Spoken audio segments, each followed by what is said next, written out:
Thou shalt not Thou shalt not take the name take the name of the Lord your God thy God in vain, in vain, for the Lord will not not hold him guiltless, guiltless that taketh his his name in name vain. in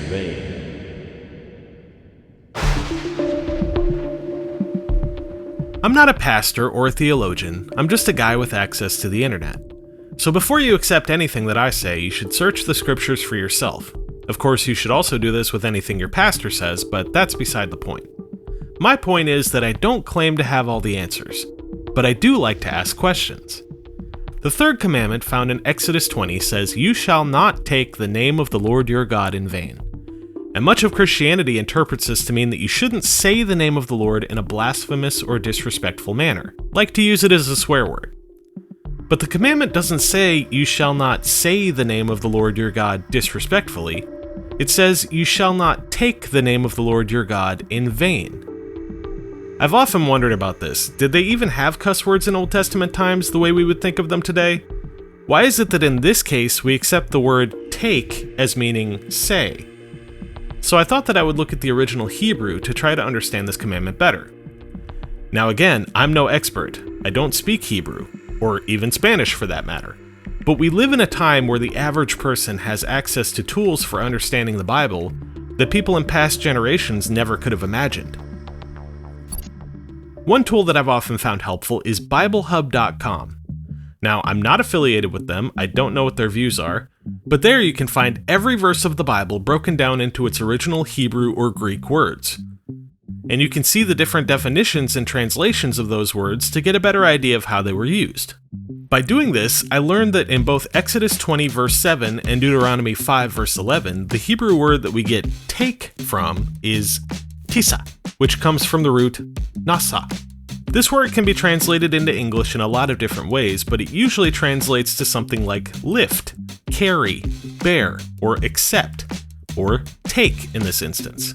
So in a way, it can make sense to understand this word as meaning to say the name of the Lord. You could bring up a name by saying it. You could carry a name in a figurative sense by saying it. But it looks like the majority of the time that tissa is used in the Bible, it's not referring to speaking. So I think there's more to this commandment than a lot of people realize.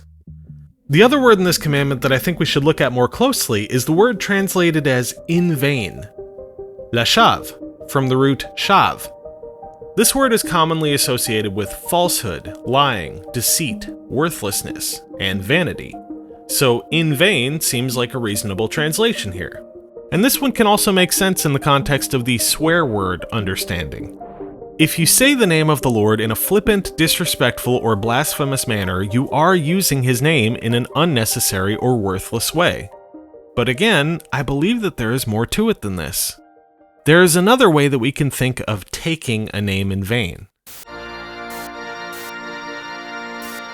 When my wife and I got married, she took my last name. She now bears my name. She carries it with her because it is part of who she is. If she had taken my name and then gone back to living as a single woman, going on dates with other guys, acting like we weren't married, she would have been taking my name in vain. My name would have been of no effect in her life. It would have been worthless for her to take my name because it wouldn't have made any difference to her. I believe that this is what the third commandment is actually referring to. In 2 Chronicles 7 verse 14, God refers to his followers as my people who are called by my name. And today we who believe that Jesus Christ is God call ourselves Christians. We have taken the name of our Lord. In doing so, we take on the role of Christ's representatives. And if we want to represent him properly, we must live our lives in such a way that honors and glorifies God. We must be genuine and upright in all our ways. We must allow Christ to live his life in us. Otherwise, we are taking his name in vain. Now, there are some scenarios where taking the Lord's name as an identity and speaking the Lord's name could coincide. For example, someone could speak the name of the Lord in order to make themselves seem more important or credible. Someone might claim that God has spoken to them or told them to do something. If they are lying, they are taking the Lord's name in vain. We see an example of this in 2 Kings 18, when the Rabshakeh, the messenger of Sennacherib, king of Assyria, tells Hezekiah's servants that God has sent him to destroy the land of Judah. Moreover, is it without the Lord that I have come up against this place to destroy it? The Lord said to me, Go up against this land and destroy it. The Rabshakeh was invoking the name of the Lord to intimidate the people, but God had not really sent him. He was taking the Lord's name in vain. You could also bring up the name of the Lord in order to lend credibility to a vow, like when people swear to God that they will do something.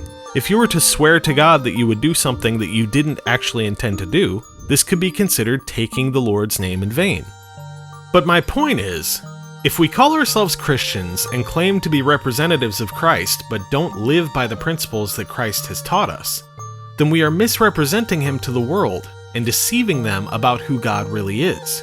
If we call ourselves Christians but don't allow Christ to do his will in our lives, then our proclamation of faith has no value. It's worthless. It's vain.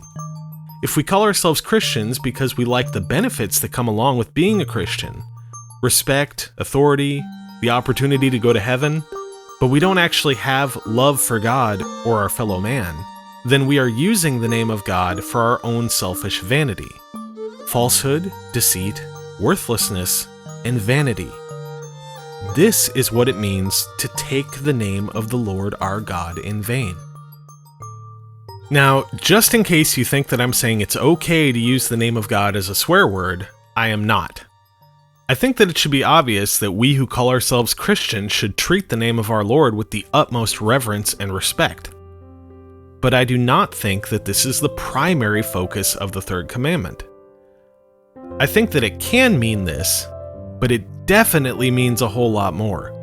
So if you've been thinking that all you need to do in order to keep the third commandment is avoid using the Lord's name as a swear word, think again.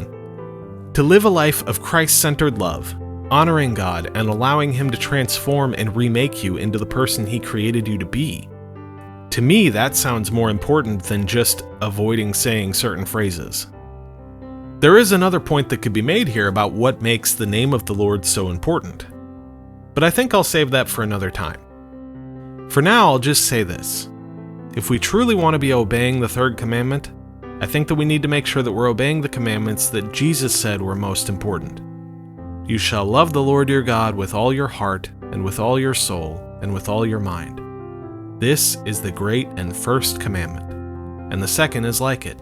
You shall love your neighbor as yourself.